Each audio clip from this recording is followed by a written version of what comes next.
Hey, what's up guys, Mitch HD here. Today I'm going to be doing a review on the Boeing 747-400ER in the house colours by Inflight in a 1 to 200 scale. Now some sad news you would most likely know. A few days ago, Joseph Sutter, father of the 747 Jumbo Jet Queen of the Skies, sadly passed away, 95 years old. He lived to a great age. Born in 1921. Pretty much he saved Boeing's commercial aircraft. You know the story. Pan Am wanted a larger aircraft to suit their long haul routes, and it was down to Joseph Sutter to design an aircraft, engineer an aircraft for Boeing. One in which almost bankrupted the company, but saved the company on the commercial side. So, great guy, and loved aviator as well. Do check the description in case you missed anything throughout this video. My Facebook, Twitter, and Instagram links are down below. I ordered this. I ordered this from easytoys.com. This is my 32nd 747 model, and it's my 4th Boeing Company model. The number of 747s I'm getting are quickly catching up to the amount of 777s I've got. I've got a lot of 747s to unbox as well, so 747s may pass the 777s pretty soon. Some information about Boeing and the 747. The operations base for Boeing is out of Chicago in Illinois. They were founded on the 15th of July 1916 by William Boeing in Seattle, Washington. They are celebrating their 100th anniversary this year. The Boeing Company is a multinational corporation that designs, manufactures, and sells airplanes, rotorcraft, rockets, and satellites.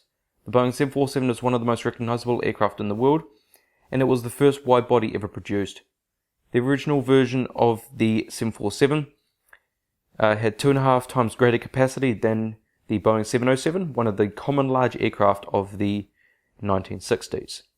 The original variant, the Boeing 747-400, first flew on the 9th of February 1969 and made its commercial debut with Pan Am on the 21st of January 1970. The 747 held the passenger capacity record for 37 years, with over 1,500 aircraft delivered. There were 6 main variants of the 747, the 747-100, 200, SP, 300, 400, and -8. The subvariants include combis, passenger, freighter, and VIP aircraft. The engines on the 747 series became very popular and were building blocks for other engines on other aircraft types. The 747 features engines such as the Pratt & Whitney J89D and the Pratt & Whitney 4062. General Electric CF6s and the GE NX-2B67, as well as the ever-recognisable Rolls-Royce RB211s. Out of these, Pratt & Whitney and General Electric engines had the most success by the number of engines sold for the 747. There were a total of 46 orders for the 747-400ER, making it one of the least popular variants of the 747. This particular 747 variant was highly requested by Qantas, who were seeking a 747-400 with a larger range for routes such as Melbourne to Los Angeles. They were the only customer for the passenger version, ordering 6. These new aircraft for Qantas featured one extra 12,300 litre fuel tank. The freighter version of the 400ER released slightly earlier and made its debut with Air France, which was leased from ILFC. And there were a total of 40 747-400ER freighters delivered.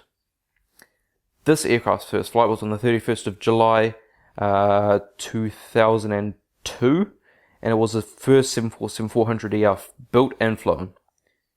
This was delivered to Qantas on the 6th of December 2002 and bears the name Nullarbor, aircraft name Nullarbor. It was the second 747-400ER delivered to Qantas after VHOEF.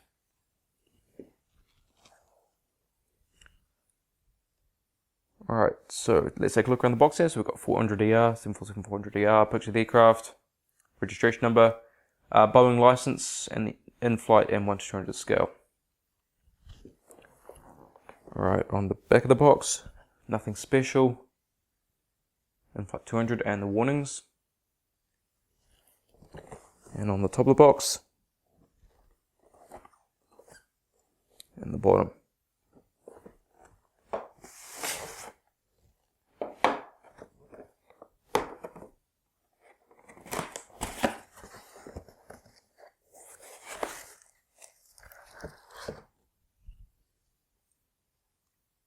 And there's the model. Alright guys, so model is now out of the box. First off, I want to show you the card that comes with each in-flight model. So it says limited edition. I wish it would say what it used to say, you know, how many were produced. But anyway, you still get a limited edition card. And then their logo on the back. Right, let's get into this model. And we'll start at the cockpit windows on the port side. Right, so we have the cockpit windows, window wipers, pitot tubes and static ports. The nose gear. Boeing 747-400ER titles. Also got the initial customers for this aircraft. Also it says experimental on top of the cabin door. So the initial customers are those on the aircraft, who are Qantas, Korean Air Cargo, Air France Cargo, and ILFC, which is the leasing company. Then we have the inboard landing lights,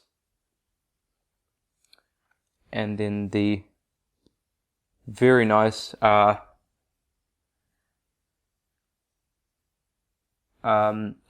what's a shame about this is that these have the Pratt & Whitney logo on them, and they are actually GE engines. So you could tell by the shape of them that they're GE engines, because you know Pratt & Whitney's have a shorter cowling. The cowling would usually end, I think, so it's about that long from the leading edge of the nose cone to about here somewhere. So they look more, you know, square shaped like the GE90s. So these are actually General Electric CF6-80C2B5F engines. So that's one mistake off this model. I'm pretty sure that's the only mistake. But it's a mistake nonetheless, and quite obvious as well, if you know your engines. So, bit disappointing in you know, that regard. And I'm pretty sure GE are the only ones who built engines for the 400ER. They were only GEs. So again, it just goes to show how much of a mistake they actually made. And it doesn't take much effort to search up and find that these are actually GEs, you know, searching the registration. Engines, however, do spin, which is good.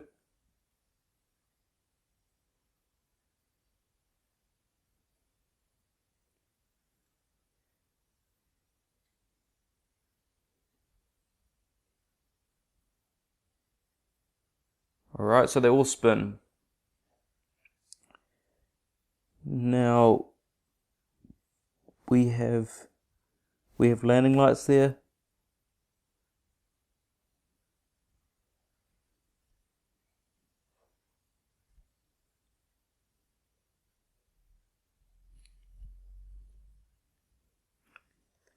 Coming along the leading edge of the wing to the winglet, we see the winglet and the red navigation light. And back onto the fuselage, we now have the registration number N747ER, quite appropriate for this model, November 747 Echo Romeo, and then on the tail we have 747, of course. Alright, now the APU.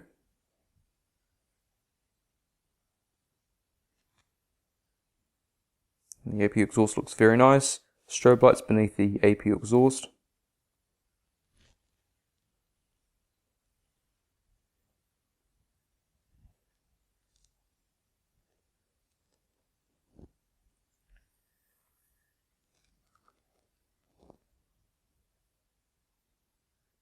Alright, now onto the starboard side. Cockpit windows, window wipers, pitot tube static ports. Not sure, never seen that before, not sure what that is. The red window. I couldn't tell you, but yeah, it's quite odd. Boeing 747-400ER, the Airline's experimental. Front cargo container door. The inboard landing lights. The CF6 engines.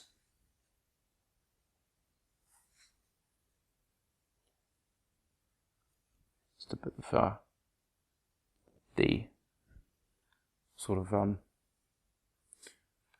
you know, polyplastic stuff inside the box. That's all that was on the engine. Winglets, green navigation light.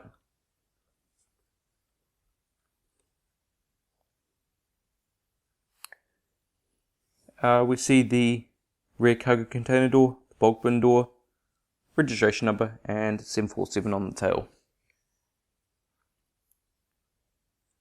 Okay, so let's take a look underneath the aircraft now.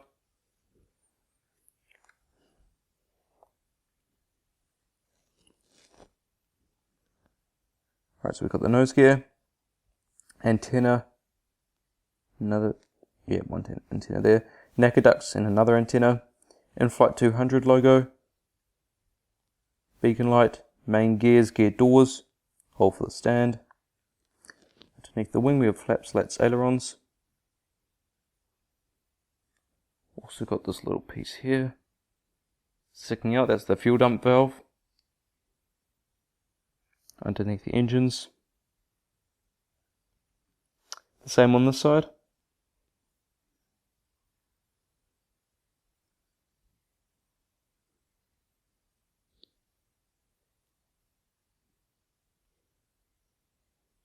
Continuing down, two more antennas.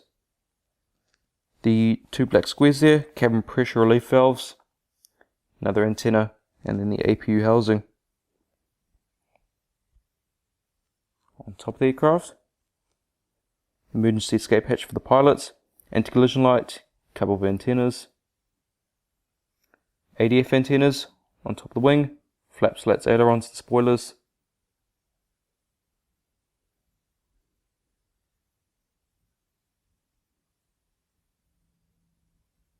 And the same on the side.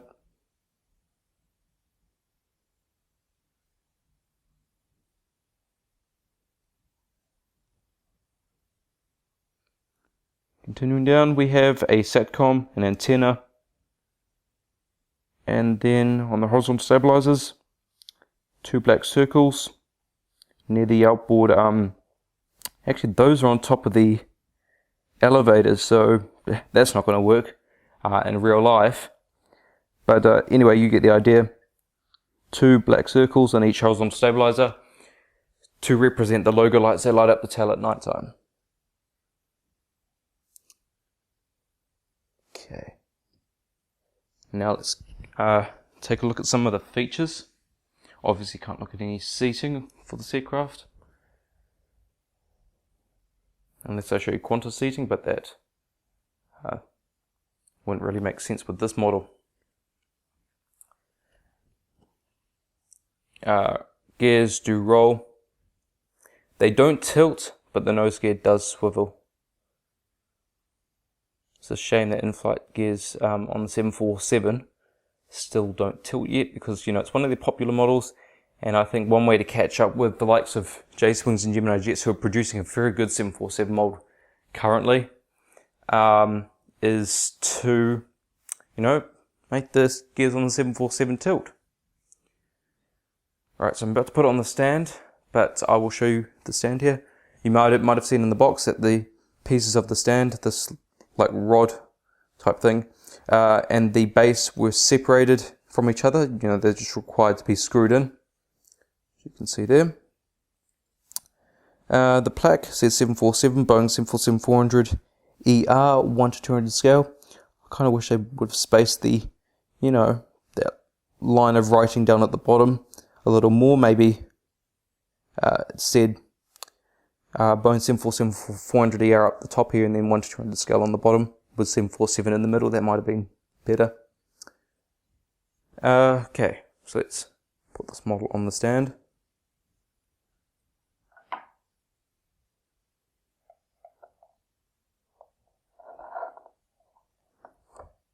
And there we go.